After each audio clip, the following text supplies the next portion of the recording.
So what do you have? You have in the demoiselle painting, you have heads, nude bodies, hands, drapes, masks, fruit, a dress, simple elements, 5 bodies, drapes, 2 masks, some fruit. You can make statements about these. The painting itself makes no statements. It alludes to possible statements. It opens up possibilities of interpretation, potential for statements to be made.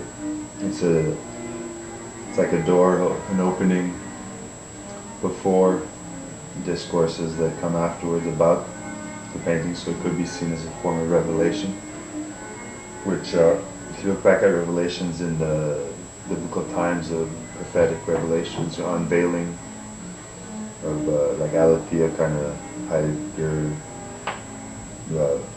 which you would have like an opening, or which is what theory would be, as seeing onto like a stage, onto like a spectacle, would be speculation, unconcealment. These simplified shapes on this particular painting. Well, the painting itself is made of painted material. It's no different than a cup of coffee or a cigarette or a pen or anything. It's made of matter. But the way the painting was made is that it sort of was using, you could call the apparatus of like disclosing, being admitted into this sort of seduction, letting you into maybe a secret. The object itself as having a mystique, aura of mystique around it. So it's letting you in, it's allowing you to enter, to receive maybe something, some truth or something. But really it's a form of entertainment. So at that point, the salons and galleries and everything in the Picasso market, it was very entertaining. There was a lot of talking going on, people, philosophers. It was an avant-garde, but really all that was kind of like a country club in the Flintstones, the bunny hat, which is pretty much what the Freemason Society in France, the different organizations that took the name of Freemasons and Knights Templar and all that. That's all they really were country clubs. And really they were creating a huge kind of looking glass kind of thing, a vision or something that would dislocate the viewer, the person attending these things, and be dislocated, and really you're being fucked up the ass, if you will, in this brothel. You're exchanging money for what? For sex? For in exchange for money, you're getting an exorcism by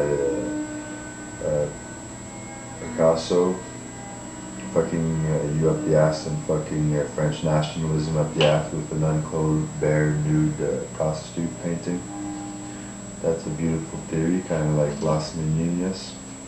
Other works about the room and the seductive act of seeing, medical, being medicalized, laid bare. Dali's, what's his name? They made that movie with you see them cutting open the eye surgically. So this social body, noble, kind of Alaskan incognito prostitute, the figures really kind of theater, accommodating the gaze, and in this respect, it could be seen as a love voyeurism, the literary sort of representation of the cabinets of curiosity become brothels, and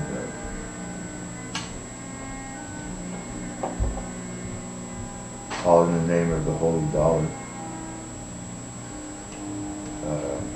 Paintings of these paintings took on so much value. Fetishism. If you look at Karl Marx, he says, in order therefore to find an analogy, we must have recourse to the mist-enveloped regions of the religious world. In that world, the productions of the human brain appear as independent beings endowed with life and entering into relation both with one another and the human race. So it is in the world of commodities with the product of men's hands. This I call the fetishism, which attaches itself to the products of labor, so soon as they are produced as commodities, and which is therefore inseparable from the production of commodities. This fetishism of commodities has its origin, as the foregoing analysis has already shown, in the peculiar social character of the labor that produces them. He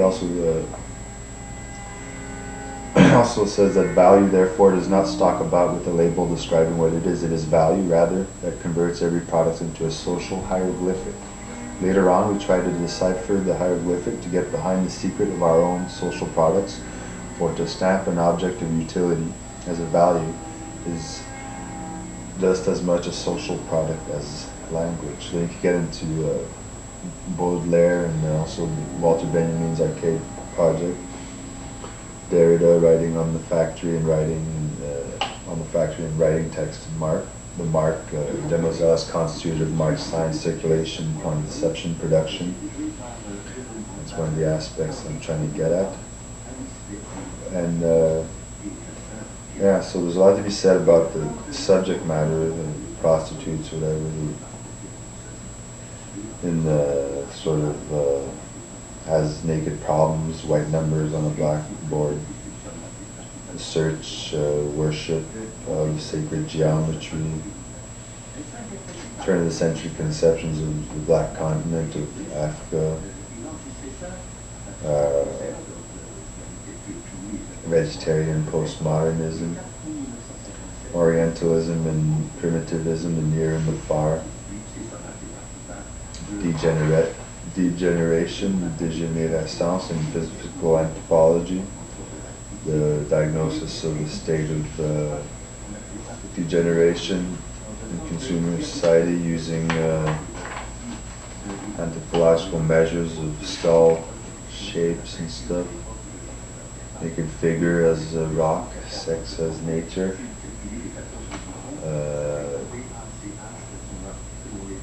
Yeah, so really it takes the ideal form of a nude female body as aesthetic beauty, modeling of space, sculptural volumes, making a tangled space, membrane, sort of hymen, Don Quixote kind of prostitution, seduction, Kierkegaard, branding iron, the capitalist economy, the graphos, the mark, etched, burnt, typographic mask, symbol of painting, false consciousness, ideology, demoiselle, art, colonialism, Paris, avant-garde.